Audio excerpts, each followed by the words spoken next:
पुऱ्या तर तुम्ही नेहमीच खाल्ल्या असतील, पण ह्या जर ट्रिकने जर तुम्ही पुऱ्या केल्या ना तर तुम्ही नेहमी ह्याच पद्धतीने कराल. आणि नक्की ह्या पद्धतीने तुम्ही करून बघा, कारण मी यामध्ये काही ट्रिक्स वापरलेल्या आहेत आणि काही वस्तू पदार्थ वापरलेले आहेत, ते अगदी वेगळ्याच पद्धतीने वापरलेले आहेत. त्यामुळे तुम्ही नक्की एकदा ह्या ट्रिकने वापरून बघा आणि पदार्थ वापरून बघा आणि पुऱ्या तळून बघा. एकदम मस्तपैकी अगदी तासभर सुद्धा अशा मस्त अगदी फुगलेल्या राहतात आणि वरतून एकदम कुरकुरीत क्रिस्पी आणि आतून एकदम मऊ. चला तर रेसिपीला सुरुवात करूया. तर इथे मी एका परातीमध्ये 2 कप गव्हाचं पीठ घेतलेलं आहे आणि त्यामध्ये मी 2 चमचे मैदा घेतलेला आहे. मैद्याने एकदम सॉफ्ट राहतात. आणि यामध्ये मी 2 चमचे रवा देखील घेतलेला आहे आणि रव्याने आपल्या ज्या पुऱ्या आहेत त्या एकदम क्रिस्पी होतात. तर यामध्ये मी 2 चमचे रवा वापरलेला आहे आणि रवा बारीक वापरायचा आहे, जाड अजिबात वापरायचा नाही. चवीनुसार आपल्याला मीठ घालून घ्यायचं आहे.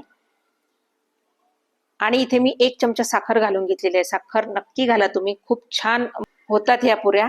आणि इथे मी 2 चमचे फ्रेश दही घेतलेलं आहे. दह्याने पण खूप असं छान अगदी असं बारीक आंबटसर होतात. अशा पुऱ्या खूप छान लागतात, म्हणजे अगदी चवच खूप बदलून जाते त्याची. आणि इथे 2 चमचे मी तेल घातलेलं आहे. तर तुम्ही दही मात्र नक्की घाला, खूप सुंदर होतात पुऱ्या, ह्या खूप छान होतात. तर बघा आता हे सगळं आपल्याला व्यवस्थित असं मिक्स करून घ्यायचं आहे. पूर्ण पिठाला अगदी चोळून चोळून हे सगळं एकत्र करून घ्यायचं आहे. दही आणि तेल हे पूर्ण पिठाला लागलं पाहिजे व्यवस्थित. आणि आता ह्या कणकेमध्ये आपल्याला थोडं थोडं करून पाणी टाकून घ्यायचं आहे. आणि जशी आपण नेहमी सारखी पुऱ्यांना जशी कणिक भिजवतो एकदम घट्ट, एकदम खूपच घट्ट भिजवायची आहे. अगदीच सैलसर केली तर मग मात्र तुम्हाला तेलात सोडल्या सोडल्या ह्या पुऱ्या अजिबातच फुगणार नाही. तुम्ही बघू शकता व्हिडिओ दाखवल्याप्रमाणे टेक्स्चर किती छान आलेलं आहे आणि एकदम घट्ट असं आपली ही कणिक भिजवून ठेवलेली आहे. तर आता ही 15 मिनिटं आपल्याला अशीच बाजूला ठेवून द्यायची आहे. तर मग मी इथे 15 मिनिटं बाजूला ठेवून दिलेली होती.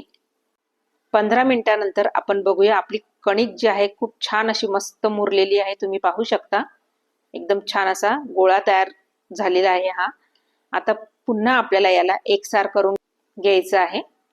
तर इथे व्यवस्थित मी एकसार करून घेत आहे. पुन्हा पाहू शकता तुम्ही एकदम असा घट्ट गोळा झालेला आहे आणि अशीच कणिक आपल्याला पुऱ्यांसाठी लागणार आहे.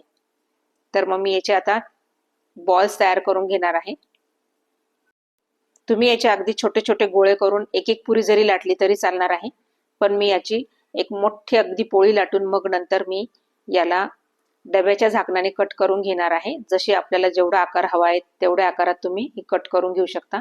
इथं जर अगदी पिठाची गरज लागली तर पीठ अगदी तुम्ही घेऊन लाटलं तरी चालणार आहे. आणि इथे अजिबातच ताकद लावून आपल्याला ही पोळी लाटायची नाही बघा.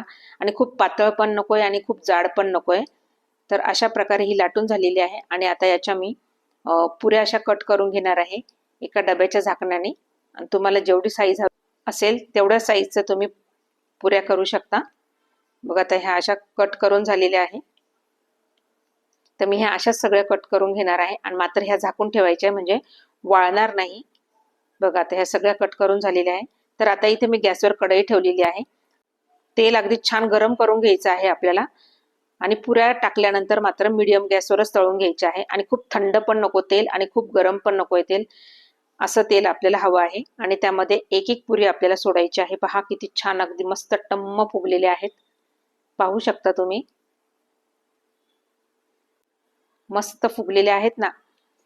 तर व्हिडिओ जर आवडला तर लाईक करा आणि चॅनलवर नवीन असाल तर सबस्क्राईब करायला मात्र विसरू नका. आणि अशाच नवनवीन व्हिडिओ बघण्यासाठी शेजारील बेल आयकनला क्लिक करा. चला तर बघा, आणि कलर पण किती सुरेख आलेला आहे. तर अशा पद्धतीने ह्या आपल्याला लगेचच उलट्या पालट्या करून आपल्याला ह्या पुऱ्या काढून घ्यायच्या आहे. जास्त वेळ तेलात ठेवायच्या नाहीये.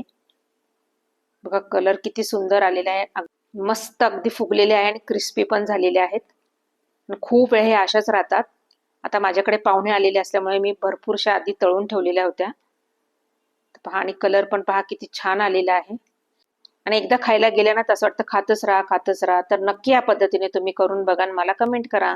अजिबातच तेलकट न होणाऱ्या ह्या पुऱ्या नक्की करून बघा.